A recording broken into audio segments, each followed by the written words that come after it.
A Roda de Choro Expandida é a continuidade digital da Roda de Choro do Arvoredo, que até o início da quarentena acontecia semanalmente aqui na Comuna do Arvoredo, em Porto Alegre.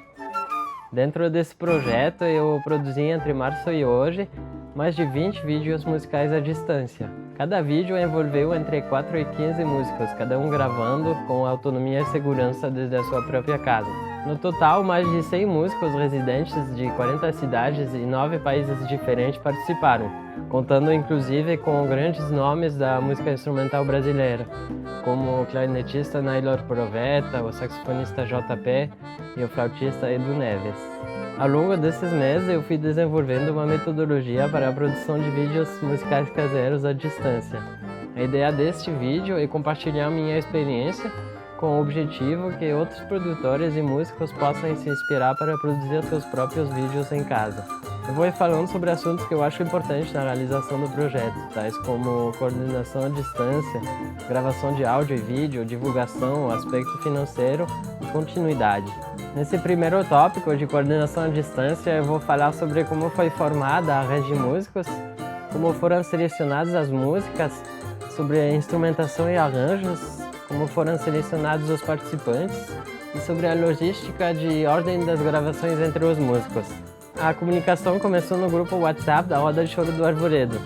Logo, eu abri um outro grupo onde poderia adicionar músicos da minha rede próxima, como a Big Band do Instituto de Arte da URGS, a Oficina de Música de Curitiba ou grupos dos quais eu participo aqui em Porto Alegre. E também outros projetos vinculados ao choro, como em Porto Alegre o Choro das Gurias, o Sexteto Gaúcho, Conjunto Seu Trio, Oficina de Choro de Porto Alegre, Orquestra de Choro de Porto Alegre. Em Pelotas, o Clube de Choro de Pelotas, em Caxias do Sul, o Conjunto Descendo a Serra, e também muitas rodas de choro pelo Brasil e apreciadores e praticantes da música tradicional brasileira pelo mundo. Os membros desse grupo WhatsApp foram também adicionando seus próprios conhecidos e o grupo foi crescendo até contar com mais de 50 músicos e músicas.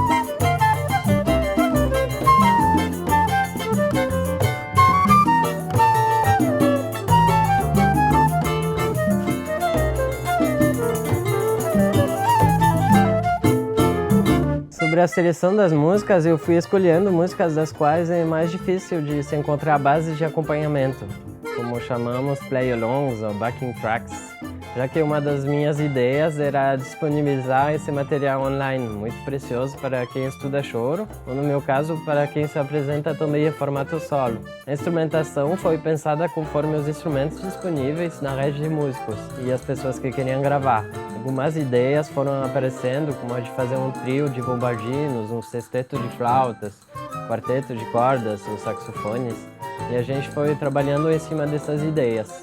Em termos de arranjos, a gente tem trabalhado de duas formas. Arranjos escritos.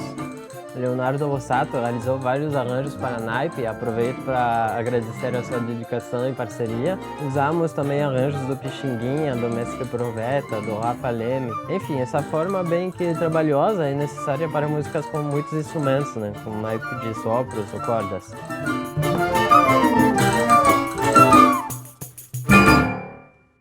E arranjos coletivos e orgânicos, digamos, onde cada músico grava a música inteira e eu recorto trechos na edição. Funcionou bem para o estilo tradicional do choro, onde os solistas vão se revezando, né? Dessa forma deu geralmente menos trabalho de preparação, escrever arranjos, mas acaba dando mais trabalho de edição. Ao mesmo tempo, abre mais possibilidade de criação na edição, que também é um aspecto interessante. Então, uma vez a instrumentação definida, a gente foi assignando um instrumentista a cada instrumento do arranjo. Aí eu abro um parênteses importante, que é que no cenário da música, em particular da música instrumental, tem historicamente um desequilíbrio em termos de participação feminina. Eu sempre tentei prestar atenção na diversidade e equidade de gênero na hora de escolher os músicos e músicas que participaram de cada música.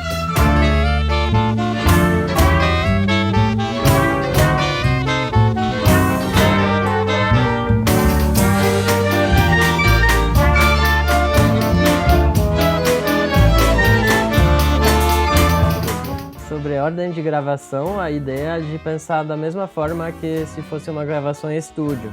Primeiro você grava uma guia da melodia com metrônomo ou algum arranjo MIDI com metrônomo.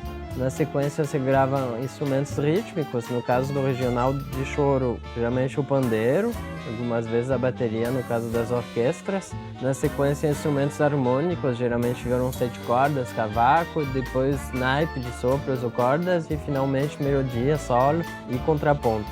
Uma consideração importante aqui é sobre achar o equilíbrio entre o tempo dedicado e a qualidade desejada.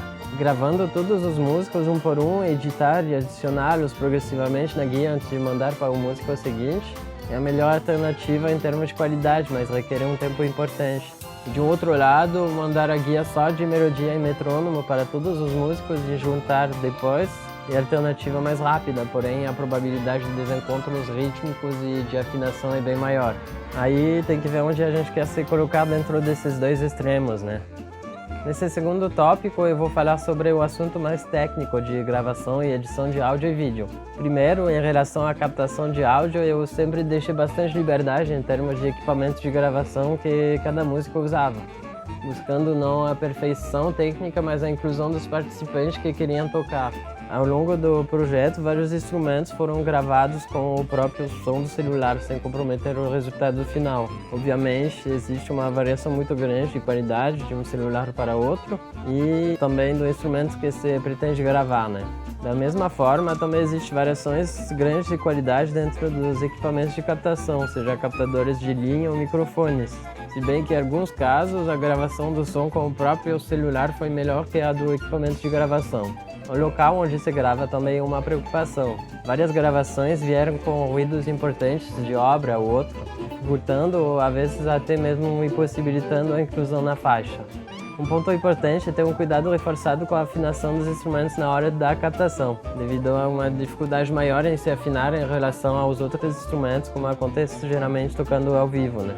Para instrumentos temperados, como o violão, o cavaco, o bandolim, basta cuidar de se afinar antes de tocar e também entre cada take da música. Várias gravações ficaram desafinadas porque o músico afinou o instrumento quando começou a tocar e depois ficou alisando vários takes sem afinar novamente, né? Para instrumentos não temperados, como o violino, contrabaixo e os que eu chamo de destemperados, como sax, flauta, trompete, seja instrumentos cujo instrumentista tem a capacidade de alterar a afinação de uma nota durante a execução. A dificuldade é maior, já que os músicos costumam se afinar no ajuste fino, na digitação ou na embocadura, no processo de escuta da afinação relativa entre os instrumentos que estão tocando. É bem difícil, por exemplo, que um flautista grave afinado se ele toca somente ouvindo o metrônomo, sem presença de nenhum instrumento harmônico. Geralmente existem recursos de afinação digital nos programas de edição de áudio, mas a margem de tratamento sem que o som pareça artificial é relativamente pequena.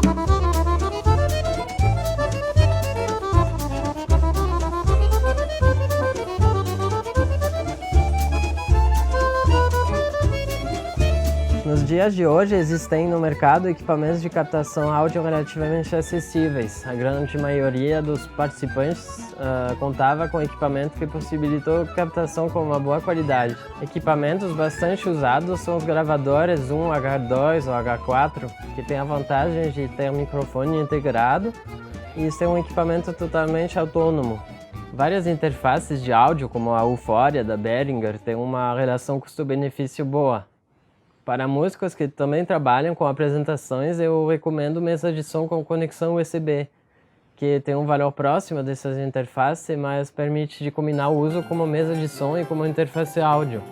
Eu pessoalmente uso uma que tem uns canais a mais e permite usar tanto na roda de choro ou outras apresentações como no estúdio.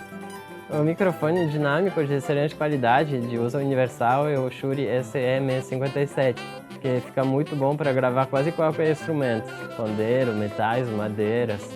Esse microfone isola bem o instrumento e sofre pouco impacto com ruídos externos. Para instrumentos de cordas e flauta, que são instrumentos mais delicados, o ideal é um microfone condensador.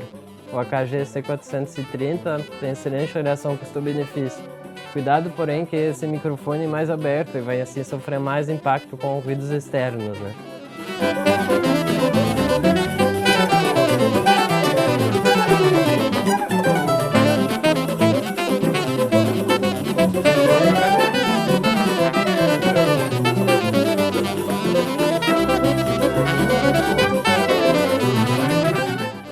relação à captação de vídeo, quase todas as gravações de imagem do projeto foram feitas com celulares, obviamente com uma variação enorme de qualidade.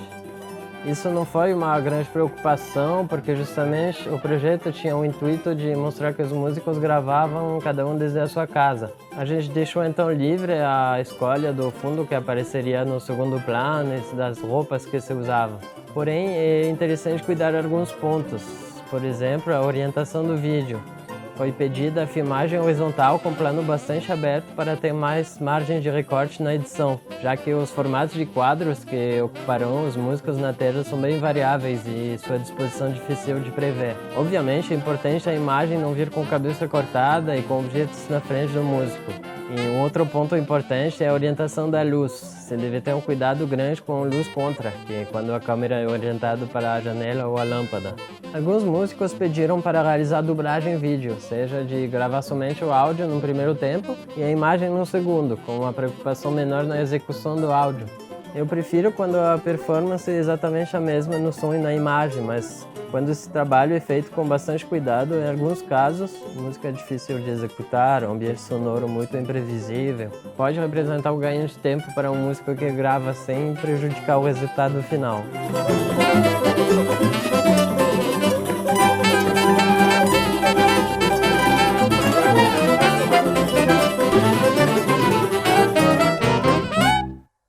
Um dos objetivos da roda de choro expandida é de conseguir montar um kit de gravação para qualificar e padronizar os materiais. Esse kit iria transitando entre os músicos que gravam, incluindo um gravador zoom, 2 microfones, um dinâmico e um condensador, pedestal de microfone, cabos, uma câmera filmadora e seu tripé. Para envios de arquivos, têm-se usado plataformas de transferência de dados, como o Google Drive ou o WeTransfer. A etapa de receber, baixar e organizar os materiais tem representado um tempo considerável no trabalho. Demanda uma boa conexão à internet e um certo senso da organização para não se perder entre tantos materiais que chegam soltos e em momentos muito variados. Sobre a edição de áudio e mixagem, eu sempre editei primeiro o som num programa de áudio, no meu caso Cubase, e uma vez finalizado o áudio, editei o vídeo num outro programa, eu uso o Adobe Premiere. Tem editores que importam já som e imagem no programa de vídeo e editam ambos no mesmo projeto. Parece que o Premiere tem uma interface de edição de áudio bastante completa, mas como eu já estou bem acostumado a usar o Cubase, eu preferi tratar som e imagem separadamente. Ao começar uma música nova, a primeira etapa é de criar a faixa de metrônomo e a guia melódica. A função dessa guia é indicar os músicos que vão gravar a estrutura da música. Essa guia não precisa ser de interpretação perfeita, mas é importante estar bem no tempo e afinada, para não confundir os músicos que a usaram justamente como guia. Em alguns casos eu gravei essa guia no sax, em outros foi criada uma guia artificial em formato MIDI.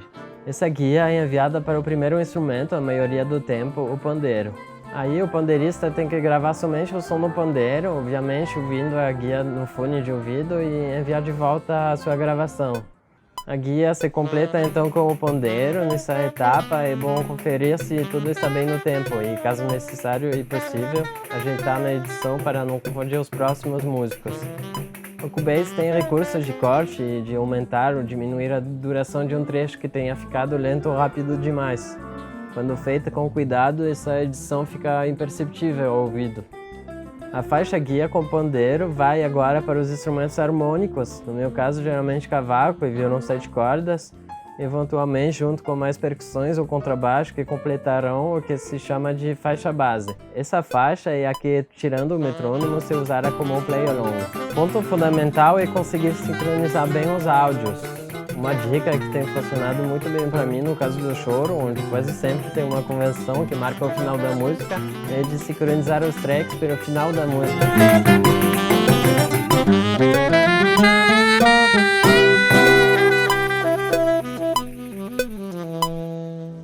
Aí depois tem um trabalhinho de ajeitar na edição os momentos que teriam ficado um pouco desencontrados, sempre tem. Bom, aí como podem testemunhar todos os técnicos de áudio, tudo é questão de paciência para deixar bem no tempo, mas também existe um equilíbrio entre o perfeccionismo, o tempo que se passaria colocando cada nota exatamente no metrônomo, e a organicidade da música, que aceita um certo grau de deslocamento.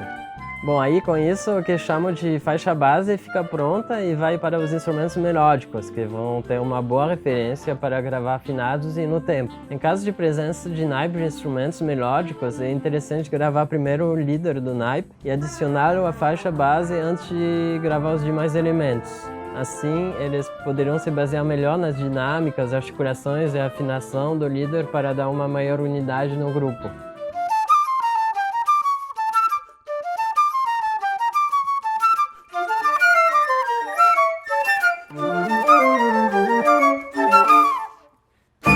É interessante gravar no final os instrumentos que tocam o contraponto, podendo eles se basear justamente na melodia principal para realizar aquele jogo de contracanto. Aí entra a parte que eu acho mais poderosa desse programa de áudio, a afinação. O recurso de Vari-Audio do Cubase reconhece quase cada nota que foi tocada e identifica o grau de afinação desta nota. Dá para puxar cada notinha para cima ou para baixo para ajustar a afinação. Aí precisa acumular a experiência dos casos em quais vai ou não se perceber que tal trecho foi afinado artificialmente. Tem funcionado muito bem com alguns instrumentos, menos com outros. Com alguns instrumentos é mais delicado, já que a afinação artificial pode gerar alguma modificação na textura do som.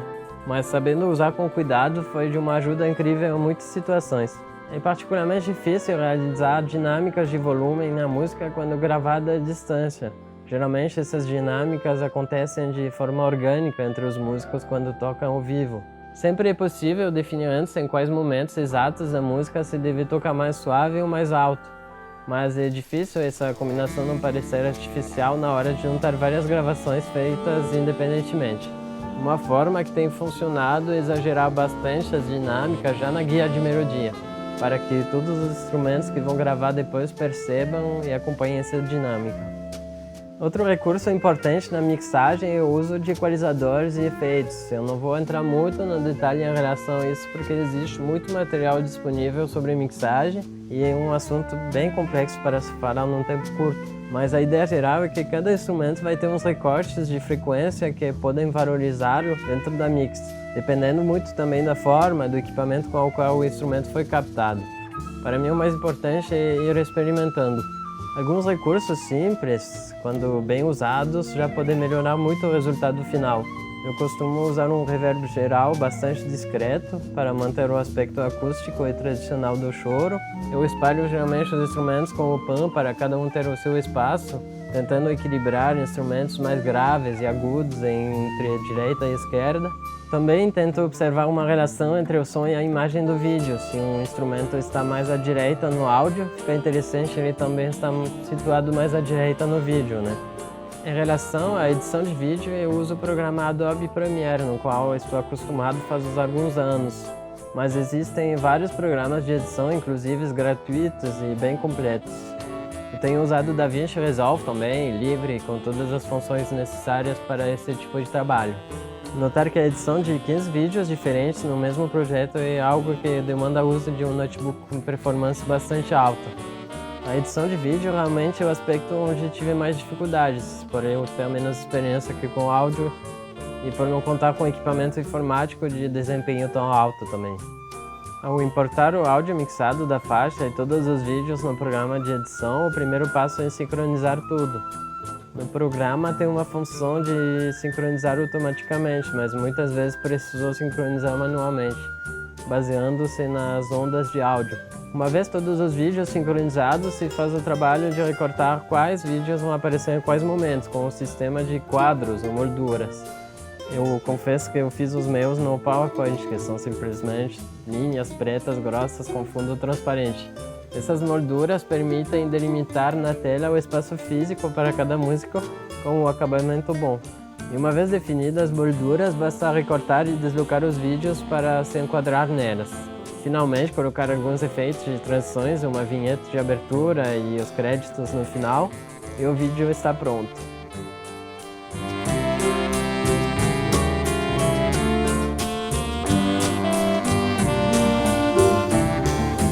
Em relação à divulgação, o projeto tem um potencial importante, já que muitos músicos participam e repostam o conteúdo nas suas redes.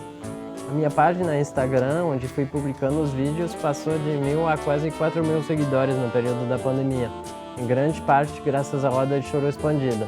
Existem também algumas formas de tornar o projeto mais participativo. Por exemplo, o desafio 1-0 Challenge, que foi um convite para todos os músicos para gravar um improviso na música 1-0 do Pixinguinha e postar nas suas redes. Bom, sobre o aspecto financeiro, que é como viabilizar a produção de material musical no formato digital, que é um desafio. Uma campanha de financiamento coletivo na plataforma Apoia-se foi lançada em abril de 2020 com o objetivo de viabilizar o projeto e poder remunerar os numerosos profissionais que dedicaram o seu tempo e energia nesses meses de isolamento social. 12 dos vídeos foram publicados no projeto Cria em Casa, que nasceu para incentivar e continuar remunerando músicos no momento de isolamento social. O projeto, que infelizmente finalizou essa semana, selecionou e remunerou por 6 meses vídeos e quartetos de música instrumental no valor de R$ 400 por vídeo.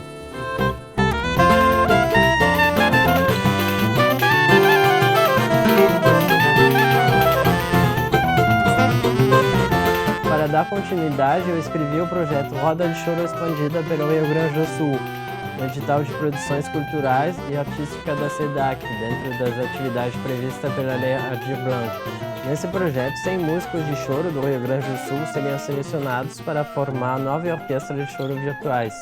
Cada orquestra executaria e gravaria áudio e vídeo, performando composições inéditas de artistas rio-grandenses, no formato da Roda de Choro Expandida. Esses materiais serão montados para produzir um álbum digital e físico. Uma nova dimensão que também está tomando o projeto é o aspecto de inclusão social, criando parcerias na seleção dos músicos com projetos sociais, como a Orquestra Vila Lobos, o projeto Vida com Arte da Unicinos em São Leopoldo. Essas iniciativas promovem a inclusão social de crianças e adolescentes por meio da música e participam na formação de muitos excelentes instrumentistas. Agora, chegando ao final, eu gostaria de agradecer todos os participantes da Roda de Choro Expandida, as pessoas que ofereceram do seu tempo, energia e acreditaram no projeto. A Universidade Fevale e a Secretaria da Cultura do Rio Grande do Sul, SEDAC, por dar a oportunidade de realizar esse material. E qualquer dúvida, por favor, entre em contato comigo no Instagram ou no Facebook, Ivan Etienne Sax. Se inscrevam no meu canal YouTube e sigam as minhas redes para acompanhar as novidades. Obrigado!